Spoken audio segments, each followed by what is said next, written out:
Merci mingi Mama Rosalie. Sikoyo tokokende pona kotalisa bomoto ya opposant congolais oyo babengi na kombo ya Maître Landu oyo ba congolais nyoso tu bayebi awa na mokili mwa poto. Maître Landu ye azali opposant congolais oyo ayaka na poto oyo amemelaka biso sango ndenge bakangaka ye na prison makala kuna na Congo na ba histoire oyo ayaka kobetela biso ba makambo elekaka. Mais biso tokanisaka ete mama wana azalaka mama moko sérieuse pe ba makambo azali koloba ezali peza na ndenge ya bosembo. Mais lelo toye ko découvrir que ba opposant congolais nyoso tu bazali na bango kaka baliko bazali kaka bato oyo bazali kolinga komona malheur ya peuple congolais po ete basepela po ete bango basenrichir bamona ete mokili nde bango nde moto bazali ko diriger yango. Bandeko babolingo Mama Landu oyo lelo bino bozali koloba opposant o Mama Landu opposant te. Maître Landu azali opposant te. Maître Landu azali ndenge yo ngai yeto ye ana poto de ko vanda to kutani kaka na mwa mupepe moko boya makambo etali oh non ba diaspora congolaise ba komi ko sala ba parti politique de Maître Landu pe a créé mo eloko na ye. Mais Maître Landu azali spécialiste na ba makambo ya ba opposant te. Azali nde ko débrouiller ko luka de gauche à droite po ete lokutana ba masolo na bango nyoso. Bomona ki ndenga elaki bino ba makambo wa ete oh non afundi Kabila na CPI akotisaki mokanda pe procureur a répondre ye procureur a lobi ete asengi na ye ba congolais donc 600 congolais ba signer ba pétition après bango kende ko kotisa yango na CPI po ete procureur a lobby été après avoir commandé ba pétition ndé ba ko banda procéder pour na ko luka ndenge ni ba ko kanga Kabila. Bande ko ba bolingo ko kamwa kaka ndenge ba ebisaki biso wana biso pe bato ya Zoomel mil to kotaki ba recherche ti to yaki ko yeba mo ba vérité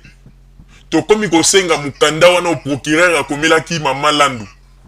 Bande ko mukanda wana ti lelo ko ma fantôme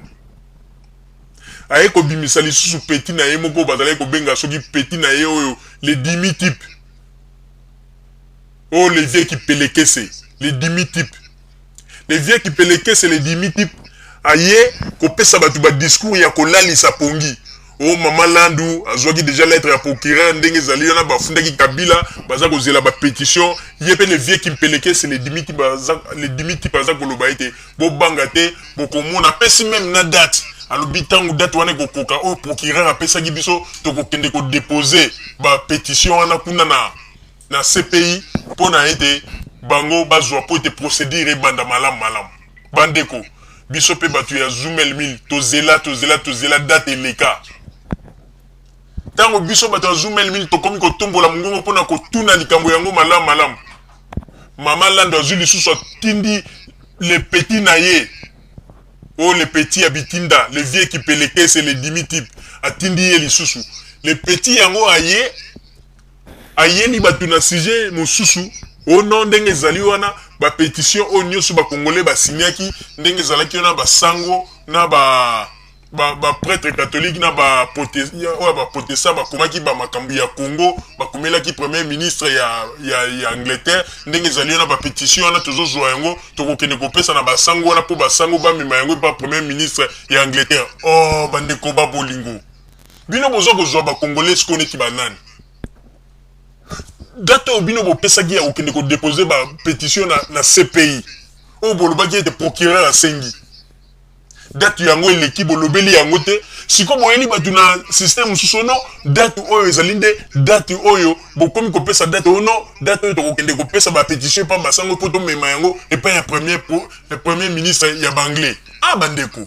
est-ce que tango bino boyelaki biso ba histoire ya ba pétition ezalaki po bokende kotika yango pa premier ministre ya banglais to bino bolobaki ete procureur nde mtasengaki akomaki lettre ayebisi na Mama Landu ba congolais basala ba pétition. Bandeko ba bolingo ba congolais il faut to fungwama il faut to keba ete bato ba biloko ba komi ko yebisa biso ba komi ko sala ba komi ko mona ete ba congolais bazali kaka ba congolais ya bazoba oyo ya tangu ya 32 ans na tangu ya ex Zaïre mais baza ko yeba te ke ba congolais basi ba fungwami. Bandeko ba bolingo tala sikoyo pour toi il sabino que bateau bazaka bateau lokuta ba pétition depuis bazwa yango batikali jamais ko le kapeli boso pour baloba ete date to pesa ki lisusu pour na ete ba pétition to pesa yango pas premier ministre ya banglais batikali ata ko loba yango te alors bango na siko bango ni subake ko sopa na pona makambo arma tungulu kuna pena o arma tungulu bakomi ko sinese sous bato ba pétition peuple congolais to fungwama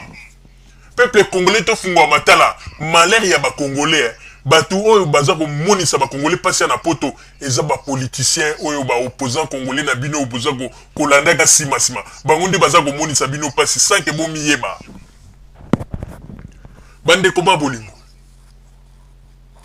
yangana tuzali ko ebisa bino ba mama landu o soki ba maître landu baza na bango kanga batu moko bazali ko tepa baza ko lukeska ni na ko bima tala ko mona tata mususu soka linga sala ba séance na ya ba réunion botala kaka ko mona na ba séance ko zoka ba film eleka o mama landu asala ba séance na ya ba réunion botala ta bato abengi saka botala soka zo tenir conférence na ye botala kaka bilongi ya batu wana donc bilongi moko fatigue ndike batu wangoko basi balembi na bango donc posa ya mokili sesile okomona kaka bilongi ya batu déjà basi balemba fatigue baza koma fatigué ondike batu moko balingaki na bango te me bayebe kozwa bango kaka na makasi yo opposant mobimba okomona na baséance na yo oza kotenir ya baréunion kuna na Angleterre esika boza koloba bino nde boza majorité na kati ya Angleterre mais okomona kaka otala na réunion ota mosusu okomona 10 personnes. Après ça, Golobani, azala candidate kuna na nini na ba élection na Congo. Mais wanezali mawampanga. Mama soki maître landu. Ezali pas sipe mawa. Déjà to kangio na ba lokuta mi balé. O le bien que yo zali opposant, mais opposant soki abandi déjà bande ko tout le monde kango même na ba France wa. Na ba France atanga ba élection komaka. Balandela kasiko pona ko yeba ndenge nini batu ba opposant ya ba mboka na bango ndenge nini baza ko tambola surtout bato ba kosaka peuple nde bato penza na France ba français ba ina bango makasi yango ne loko bozo ko mona ba maître lando baza ko sala lokuta vérité zalité kokosa na kokosa mutu ya mibeko mutu ya loi mais aza ko tambola kana lokuta na munoko ba congolais il faut botuna kaye botuna ye ba pétition oya signé saka batu mbangu ke procureur azana ngo besoin ba tia yango wapi bandeko ese kota na ba bureau lokola yaza mutu ya mibeko ayebi ba manipulation ni ba sala ba koma ba makambu na ba sous forme ba parti politique na bango ekoma ONG ba kotisa yango pe ba mbongo eleka na ba compte na bango bino pe ba congolais tangu nyoso bozali kaka ble boza ko yeba te to fungola ka bino tangu nyoso tala mukolo bino ba congolais boko telemela ba opposant congolais pour ete vérité kitabolo ba penza ke to lingis ko ba vérité ya makambo nyoso bino bolobaki ebima likolo ya mesa bandeko nde mukolo wana bokomona ete bakokanga ba bureau na bango pe bakopalangana baza ko utiliser bino pona nini baluka ndenge nini bango bakoki pe kozwa mwa ba moyen ba nini mais sikoyo ezali sur likambu ko basala batu wana basi ba ete Kabila azali déjà soutenu na ba occidentaux pe Kabila azali soutenu na ba peuple congolais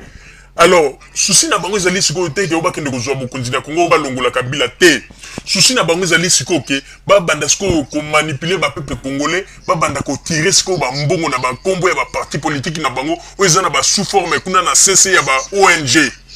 eloko batikeli nango yango wana système ya ba pétition ko sinese batu oyo ndenge mama Rosalie lobaka ete mokolokoto bazali ko signer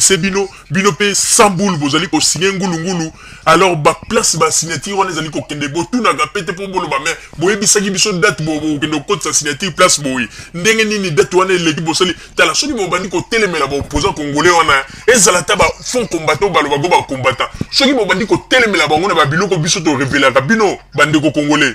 bokomona ete ba makelele na bango na ba lokuta na bango ne ko sila pe ba ko palanga na ba bureau na bango ne ko kangama tala ba opposant congolais oyo ba combattant ba komi na stratégie ya ko créer ka ko sala ka ba carte na bango ba ko kena ba imprimerie ba BBC tant mususu ko mona 100 livres ba tourner bango mo ba carte moko ale ba yinango ba carte oyo soki mutinyo so azali na yango il faut ko somba yango 15 livres soki mutinyo so azana yango ba ko refouler ete lokuta na lokuta et belé lelo ba se retrouver na Kinshasa bazalaka na ba papier oyo ya ba combattant mais ba refoula bango bazwa ya nkwenda bomoni pona kotalisa bino ete ba congolais il faut bokoyeba yango te ba opposant au ba mama lando bazali na bango kaka bato ya bilobela mwanza. Mama Rosalie na pesi yo maloba.